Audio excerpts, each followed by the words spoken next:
Welcome to Real Estate Coaching Radio, starring award-winning real estate coaches and #1 international best-selling authors, Tim and Julie Harris. This is the #1 daily radio show for realtors looking for a no BS, authentic, real-time coaching experience. What's really working in today's market, how to generate more leads, make more money, and have more time for what you love in your life. And now your hosts, Tim and Julie Harris. We are back, and this is part 3 of When to Fire a Buyer. And we're going to be finishing up this 3-part series today. And before we get to point number 1, what point are we on, actually, Julie? We are on point number... New section. Oh, new section. Okay, good. And this is part 3 of 3. And this section is going to be on what specifically? This is turning the tables on the agent, actually, because the first 2 podcasts we're talking about why you want to use a presentation. We're talking about the buyer pre-qualification. Then we're talking about what makes for a really great buyer that you do want to work with, and when it is not a great buyer. So now we're turning it around. When should a buyer actually fire their agent? As a cautionary tale, are any of you guys that are listening making any of these mistakes? So before we get to that, Julie had some interesting coaching calls today, and I had one also. Not with a client, it was actually with someone who was in our EXP Realty group. And if you guys are interested in joining EXP Realty, obviously, we'd love the opportunity to sponsor you. Just text me at 512-758-0206. So he and I are having a conversation. His business is changing. He's, he was not a coaching client. But he was a podcast listener. I think he'd read our book, Harris Rules. But what he was doing was essentially frustrating himself to no end. And without giving you any more details, I'll tell you about the conversation.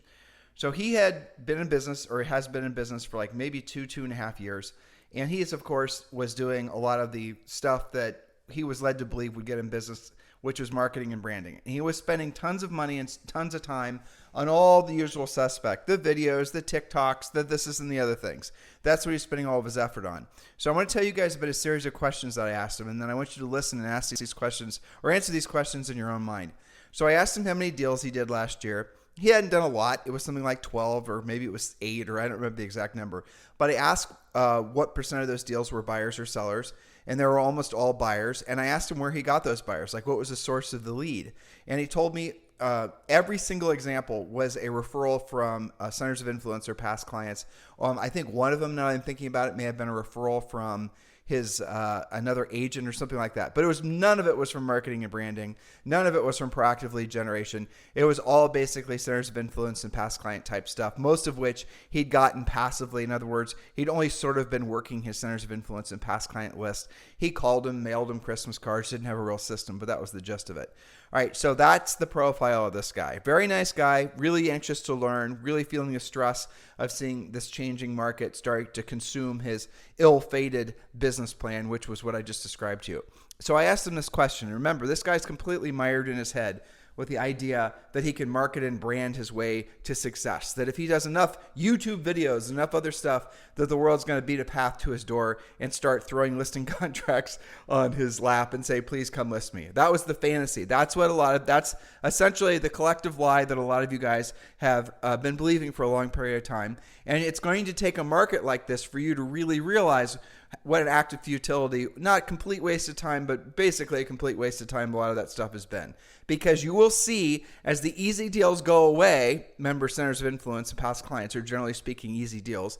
And for him, those easy deals were going away, to which then he was having to face down the cold reality that all the other things that he'd been doing with the hoping and praying that one day those things would produce results were not producing results. So this is going to be the impasse that many of you are going to be facing in the coming months if you haven't already. So I asked him a series of questions, and I want you to ask yourself the series of questions too. Really simple.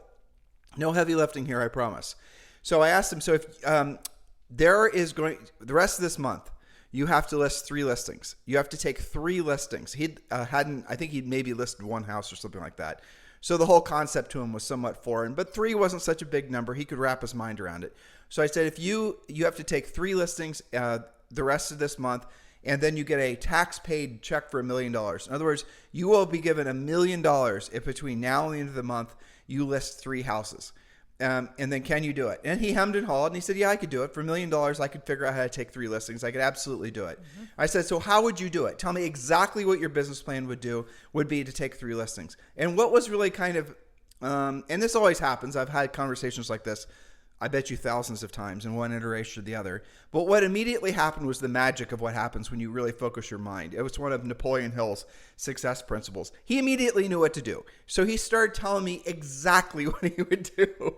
He said, I would call old expireds. I would call new expireds. I would do a way better job pre-qualifying all the leads that I have.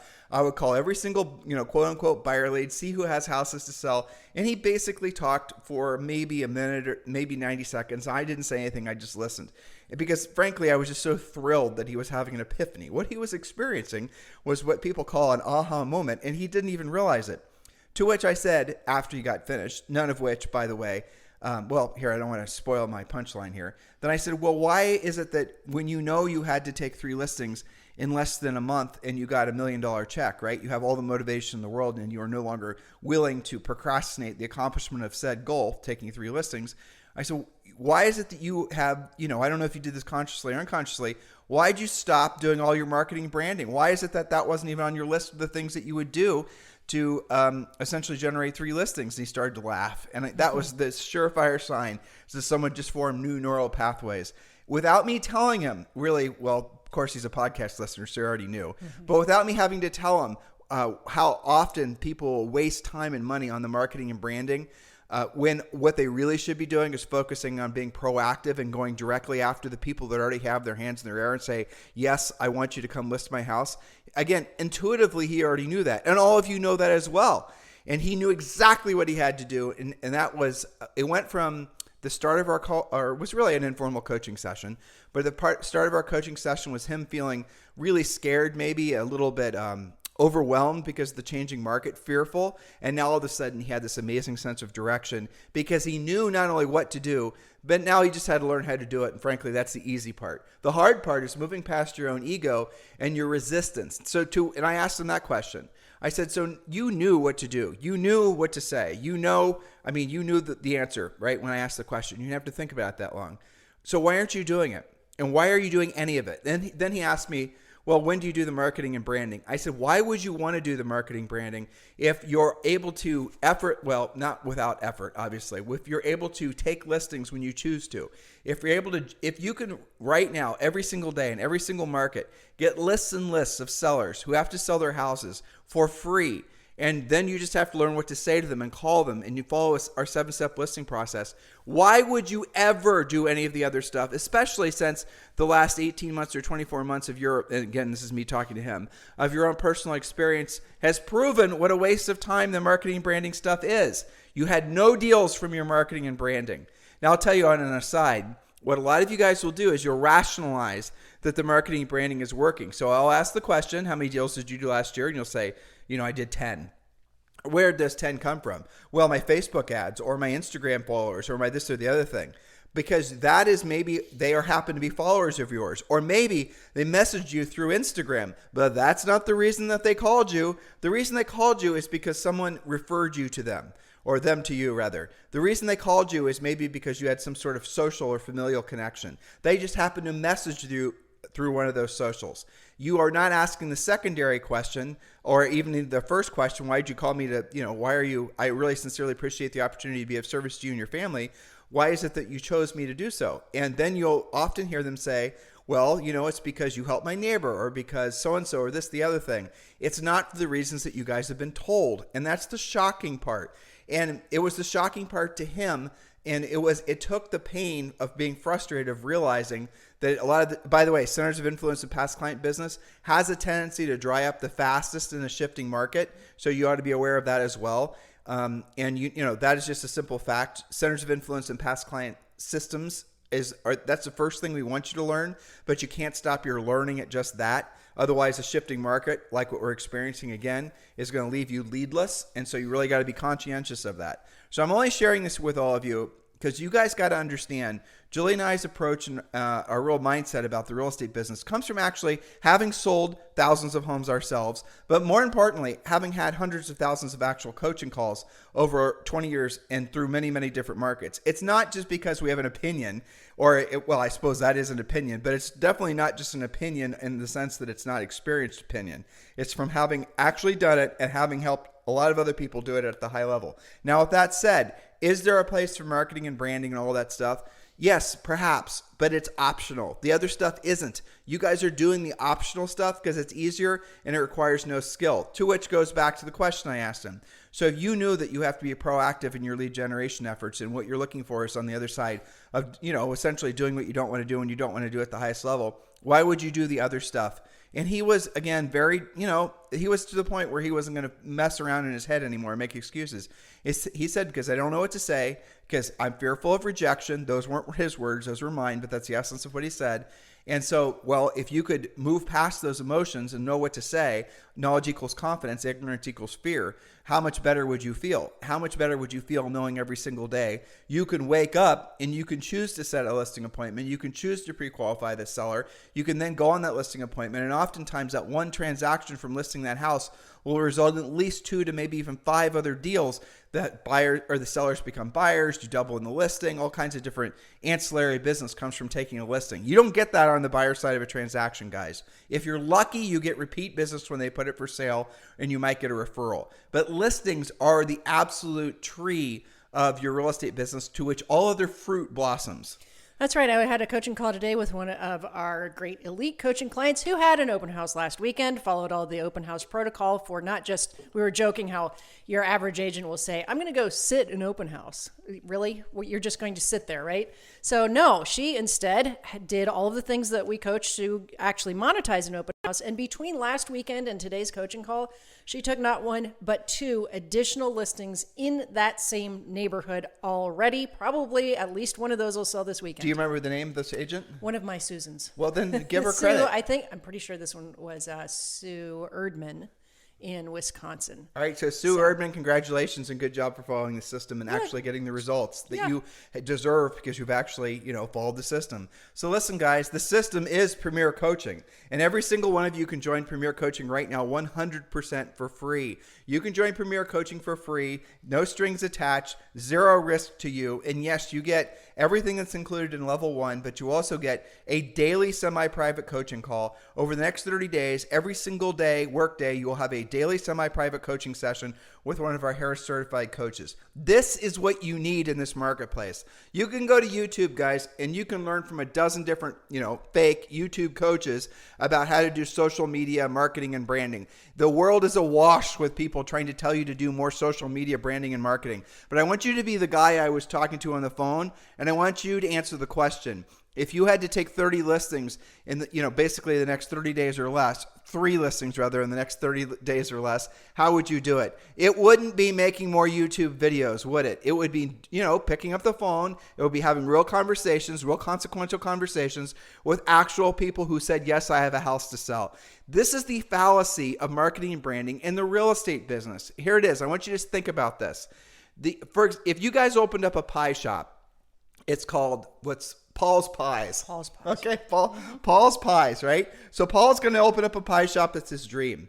And it's a location. He has a little location. And, actually there was a pie shop in Clintonville where Julie and I used to sell real estate. It's Remember still that there, one? by the way. Is it really? Yep. Well, so there is a pie shop. It opened up, Paul's Pies. And what Paul does is he has to then, make a hell of a good pie. He has to be open probably 12 to 14 hours a day. He has to have staff there. He has to make pies every single day. He has to build a client base. But he doesn't know who in the the community is going to be in the mood to buy a pie. He doesn't know who the hell they are. So he has to spend money to send coupons and mailers and all kinds of different things to get them to remember that his pie store is there in case they happen to want a pie, right? So he has to do marketing and branding.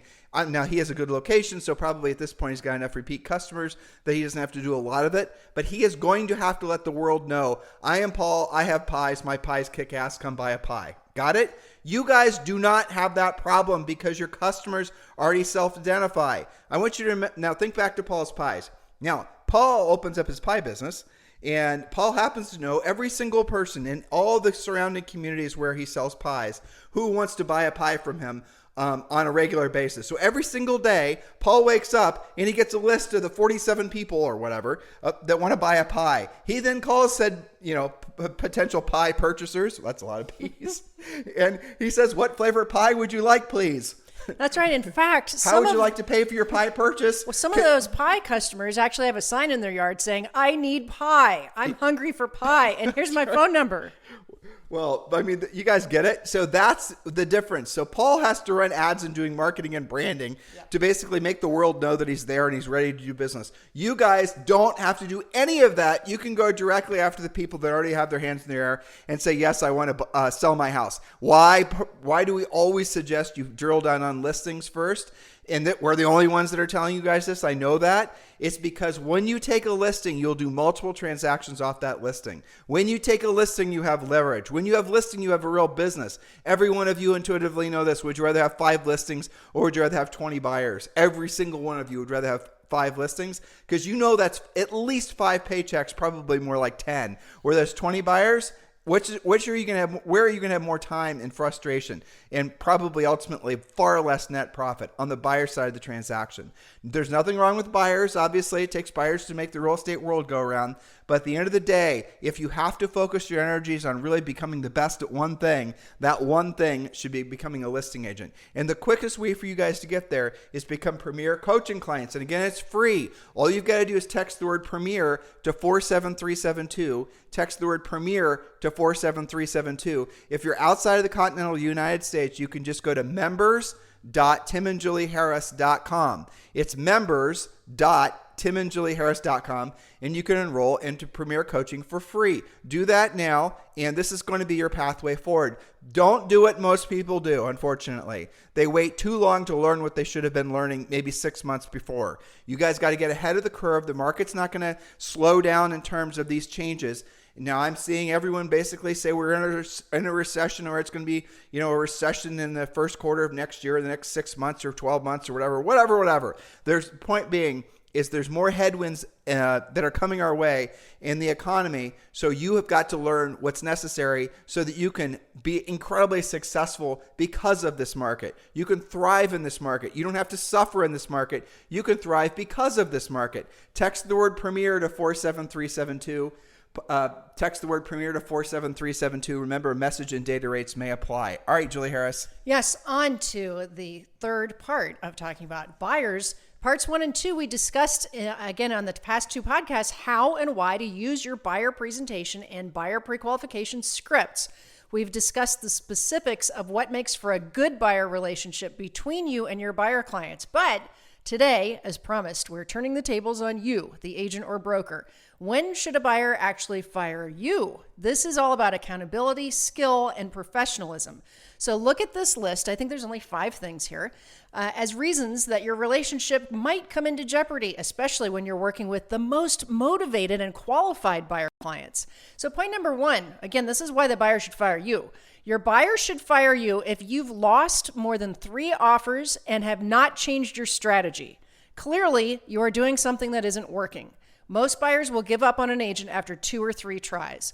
They won't always tell you, you'll just be ghosted. So ask for help with this. If you don't know how to change your strategy and you keep on losing, some of you guys have lost 6 or 7 deals for the same buyer. You've got to, what's the definition of crazy? Doing the same thing over and over, expecting a different result. If you want a better result, you have to increase your skill level. It's worth mentioning that when you get fired by a buyer, and again, let's assume this is a buyer that you followed our previous coaching and, you've pre-qualified them. They're a valid buyer. They're motivated and they're also financially able. Let's assume that this is a buyer that you're working with. You're not just wasting time with a looker, not a buyer. Well, and then those are the people, like Julie just said, are most apt to fire you if you do not perform quickly. Yes. They're the ones that want to buy urgently. And if you get fired, the worst thing for you to do is to blame the buyer or not take complete responsibility. Julie and I are enormous advocates for owning everything. Own everything in terms of everything that happens to you that's good and everything that happens to you that's bad. And the bad things are generally speaking where we get the best lessons. So if you get fired, you need to actually drill down and be honest with yourself why you got fired. Otherwise, you're going to get fired for the same reasons over and over and over again. Yes, Brad in Orlando, he heard this on a couple podcasts ago, that same point, and he said, I'm really taking that to heart. I said, tell me more about that. He said, I didn't take a listing that I should have taken that was in my center of influence that I simply had counted on, and I've decided to own the fact that it is my fault I didn't take the listing. I now have learned the lesson. I need to follow up harder and more specifically and more frequently. So that's as an example of owning it. Well, and again, Brad and everyone else, just use the questions that are in the buyer pre-qualification script.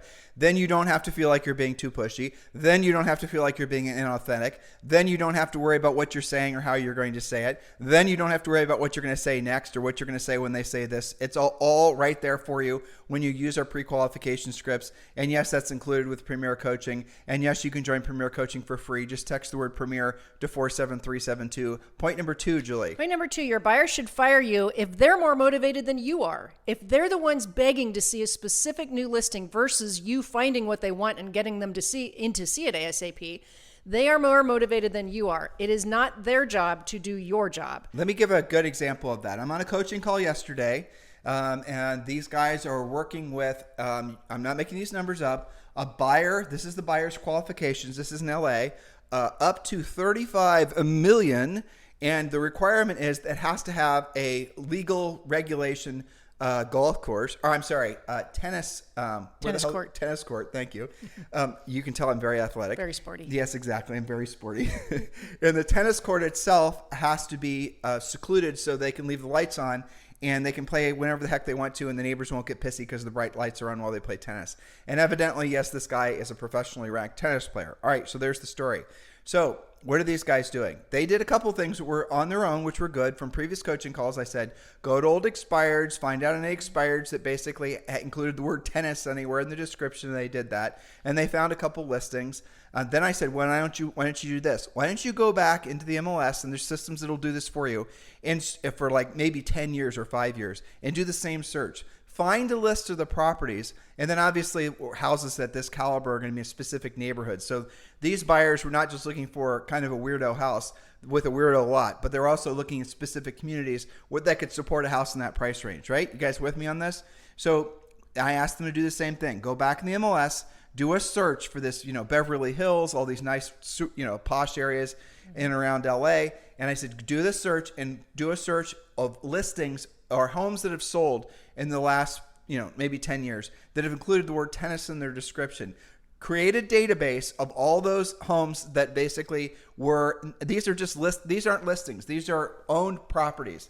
But you're going to get the owner's name, you're going to get the address, you're going to know it's a tennis court type property, and you're going to know that it's in these particular communities, so it's probably going to be a really nice house overall, and it's going to be to the standard that these buyers are expecting, because most certainly it's going to be, something that's worth, tens of millions of dollars. You with me on all this, listeners?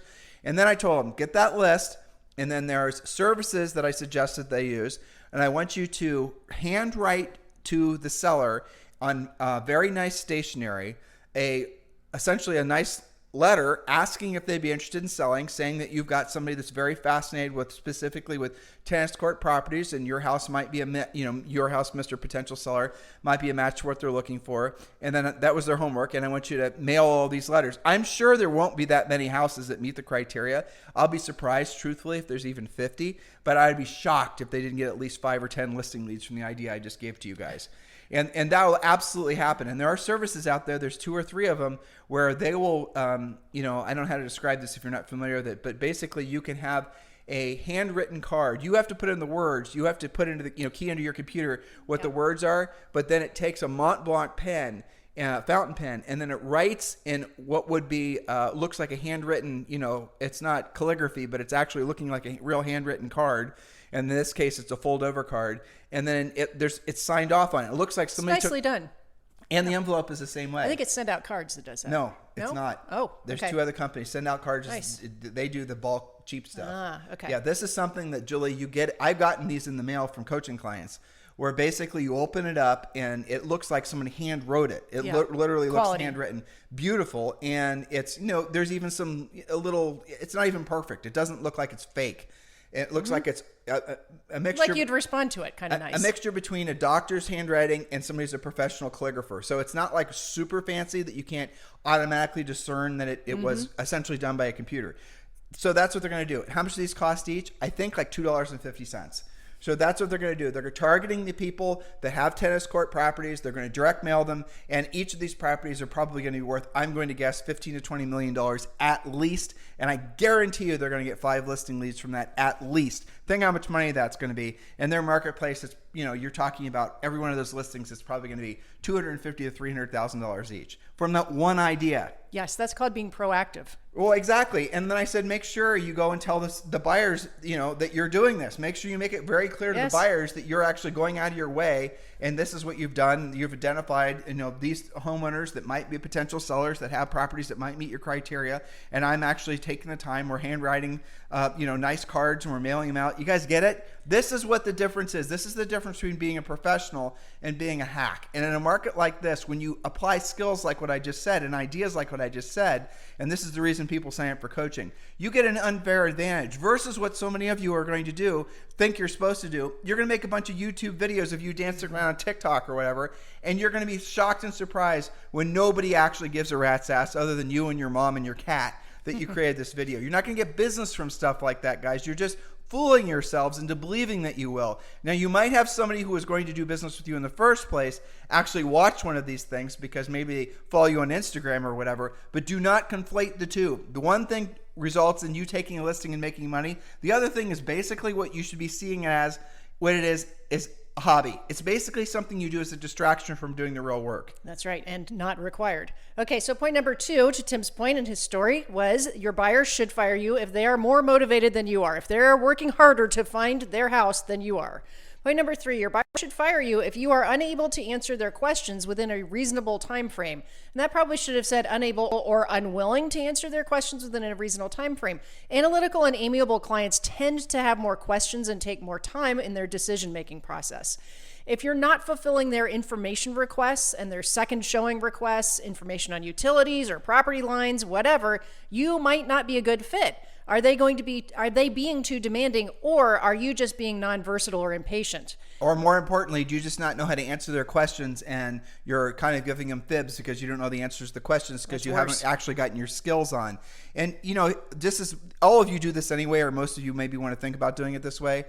Just communicate when you're working with active qualified buyers, right? Buyers that have actually been approved financially and you've asked the right questions, they're motivated in terms of, wanting to buy a house. Keep all your communications that are in text. That's one of the greatest ways to keep track of conversations because then you can see what was happening and they can communicate with you quicker. And frankly, texting is a lot more efficient. You can convey things a lot quicker. They will appreciate it. You'll appreciate it. Everyone's on text. Don't try to force any of your customers to communicate with you the way you want to be communicated with. You want to communicate with them the way that they want to be communicated with. Mm-hmm. Remember, your job is to be of service to them. Their job is not to be of service to you. Now, obviously, when it comes to making offers, those always have to be in writing and a text offer, and don't get confused. You're not negotiating in text. Exactly. Yes. All right, point number 4, your buyer should fire you if they feel that you don't have enough time for them. Are you actually too busy for them, or are you just disorganized? If you're a listing agent managing a lot of inventory and pendings, well, you can refer your buyers to a buyer partner versus overpromising and under-delivering to buyer clients. You can also hire a showing agent whose job it is to open the doors, get your buyers in, and then you negotiate the offer. But here's the greater point. It's not fair to motivated and qualified buyers to feel like you're just fitting them in. And by the way, don't tell them how busy you are. Yeah. Don't tell them that you're wall-to-wall appointments. Don't try to impress them with how much you're in demand. They don't care. Not only do they not care, but that's a massive turnoff. If they think you're too busy, they're not going to want to work with you. And you will be shocked that some of the people that will not call you because they perceive that you're too busy, because you think being too busy and disorganized is a badge of honor, are your centers of influence and past clients. And when you ask why, if you have the courage to ask them why they listed their house with somebody else, they're going to tell you, well, Bob, it's because you seemed like you were too busy. That's right. And that's a big danger for people who have larger teams that delegate all those calls. Remember, we used to compete against a big team, and all we had to say was, I wonder whether This is when we got into business. Yeah, I wonder whether that agent actually called to confirm the appointment herself. And they would always say, oh, no, I've talked to 3 different assistants and none of them know what's going on. Well, I know who you're talking about. But the other thing that was interesting is not only did they not talk with this agent prior to her even showing up, but she often, or her team often, wouldn't even call back if the prospective seller would call in and saying, I'm wanting to interview D, who I know you're talking about, and to come out and list my house. they wouldn't call back right away. They were delaying. And so Julie and I, when we get an opportunity, we knew we were competing against her, and chances are in certain communities we always were, we would get to the door quicker. We'd call them back right away. We'd get the pre-listing pack out faster. And we would, because we were following our own script. Are you, generally speaking, Mr. Seller, when Julie and I meet with, sellers, they list the house with us and they don't feel a need to interview any other agents. Were you planning on interviewing any other agents? And if they say, yes, they are, or yes, I am, when I ask who, and usually they would tell us. I'd say, well, that's a good decision. Has she called you back yet? And remember, Julie and I got on the lead right away because we always prioritize furiously fast lead follow-up, especially with listing leads. That's the last thing you want to delegate. And oftentimes they would say no. And you wouldn't have to say anything. You wouldn't want to say anything that was mean or nasty. The simple noise that would come out of our mouths would be something like this. That's interesting. That's all we would say. It was actually pretty easy. Yes. So point number 5, your buyer should fire you if you keep showing them properties that do not actually meet their criteria. Assuming that you've had a drilled down conversation with your buyers about what they have to have versus what would just be nice to have, you should be showing them appropriate homes. The most common complaint that buyers have about agents they fire is the agent didn't listen to their needs, / didn't show them anything that worked for them, / didn't show what they asked for. And I know that we're inventory starved in most of the country and you guys are scrambling to find anything to show, but that doesn't mean that you should keep showing them stuff that you know really is not a match for them. That makes them mad. That makes them just disappear. So homework for you. Review your list of buyers or who you consider to be buyers and ask yourself if any of the situations we presented on today's podcast apply to their relationship with you. How can you correct the course? What changes must you make to your buyer systems? Do you have buyer systems? Should you refer some of your buyers to referral partners? Get referral forms signed and follow up. Now, if all of this is too overwhelming for you, of course, get help ASAP. Qualified, caring, Harris certified coaches are standing by to help you identify what skills you need to upgrade, as well as what you're doing right. I got a great compliment from on one of my calls today. She said that this was a broker who had a wayward agent come to her. Give her credit. What's her name? I've had a lot of calls, so I want to say it was either one of my other Sues or Larissa. One of them said, this agent came and said, I'm freaking out because the market's changing. What do I do? And I felt very complimented when she said, you need to listen to Tim and Julie's podcast because the podcast will tell you what's happening, but you need to get involved with coaching because the coaches will tell you what to do about it. Exactly. So here's your homework. I'm going to build upon what Julie just said. First of all, we really sincerely appreciate you guys keeping this the #1 listened to daily podcast for real estate professionals in the United States. Please do give us a 5-star review on iTunes and include a pithy comment. And if you're listening to us or watching us on YouTube, please do like and subscribe to the video, to our YouTube channel. We sincerely appreciate all the support and the 5-star reviews you guys have given us and all the great feedback. It really is wonderful. It's very, honestly, guys, it makes our day when we read the reviews. So please do continue to do that. And we were and are running a contest for everyone that gives us a 5-star review. Our staff is deciding who is going to be awarded with a signed copy of our best-selling book, Harris Rules. So far, I must say there are no losers, and you guys should be receiving your books. Those of you who do receive books, please do include a picture of you in the book and maybe post it on Instagram and do an @Tim and Julie Harris so we can then show the book and the picture to all of our people that are on our Instagram page. Now, I want to make a note. We're not using social media to generate business. Social media is just reinforcing, and that's what you should be using it for if you want to use it at all. And by the way, social media, I'll tell you the best thing to use it for is when you're going on an appointment and you're going on a listing and you're trying to investigate essentially do a little bit of snooping on that prospective client. That social media is the greatest place ever to go and find out what's going on in their lives. It's like a different level of pre-qualification. I use it with coaching clients all the time, Of course. Yeah. And you bring up something interesting. I think we talked about this on yesterday or the day before. When you think that a client has ghosted you and you make up stories in your head, oh, I must have said this or I must have said that or something went wrong, go to their social media because probably they're just on a cruise and they're not talking to anybody. It's not just you, or they're at home in bed with COVID, or their kid broke their arm, or they're at some kind of sports meetup in Canada. So the coaching on that is don't make up stories in your head. Social media is great for finding out what's actually going on. And then usually you find out something positive and you can comment on that. It's a connector. I think of it as it's not a lead generator in and of itself. It's more like the glue in between your relationships. Exactly. It reinforces, it doesn't create. Exactly. That's ultimately what it's there for. And for that, it's great, honestly. You guys should definitely use it for that. In the meantime, again, thank you for continuing to listen to the podcast and make this the number one listened to daily podcast for real estate agents. Please do follow your assigned homework. Guys, do not be fearful of this market. Be excited because of this market. The best thing about a market like this is it makes new winners, new kings and queens basically are crowned. New winners are chosen. And I'll tell you how you become one of those new winners. Just you learn what this market demands. That's it. You learn how to help more people, and then people will naturally gravitate to wanting to use you. When they talk to you, when you have confidence, when you have the energy and enthusiasm, when you're doing furiously fast lead follow-up, you're going to get an unfair share of business because of this market. That means that you have to be ready for, frankly, in many cases, an enormous amount of success coming your way. And again, that's a nice problem to have, but it's also a problem that some of you are going to be a little overwhelmed by.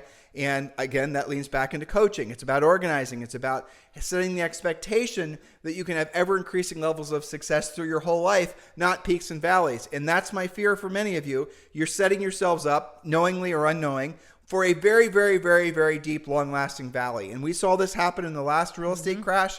We saw some of you guys basically hit under your staircase, and you stayed through 07, 08, 09, and many of you took another 10 years just to get back to where you were in 2006. Not just financially, guys, but spiritually, emotionally, sometimes familially. All kinds of things happen. All kinds of wheels came off all kinds of wagons back then because people were fearful and did not know what to do. You have to think. You have to be counterintuitive. Think the opposite of what everyone else is doing.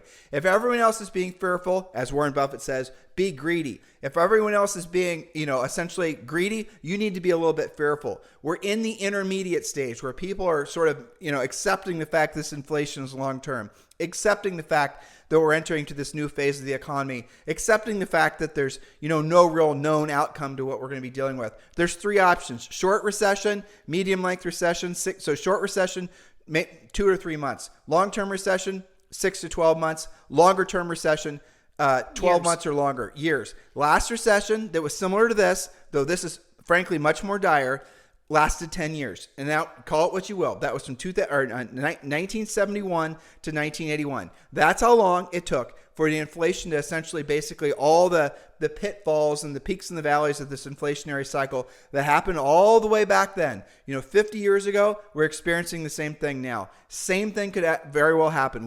This could take 10 years.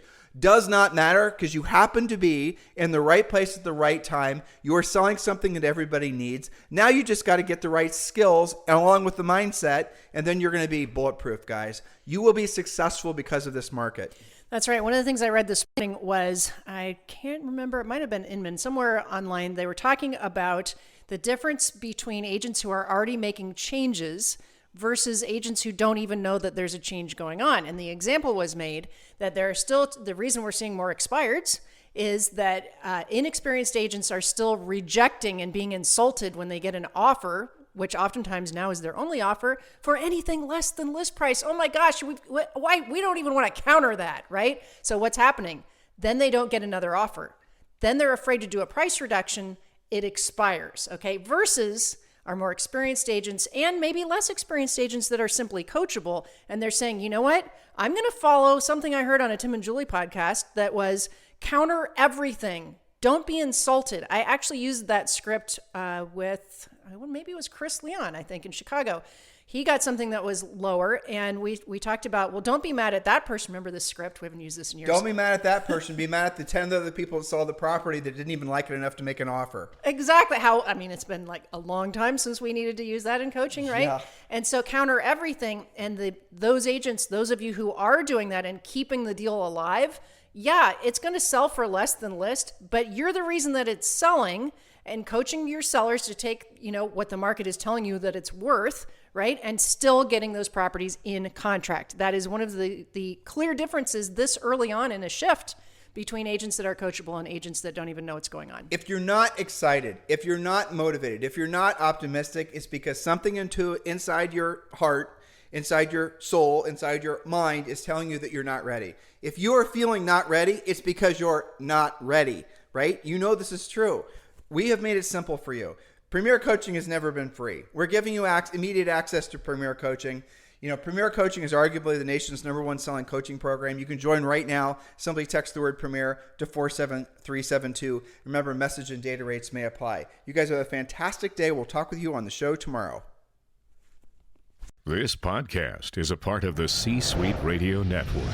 For more top business podcasts, visit c-suiteradio.com.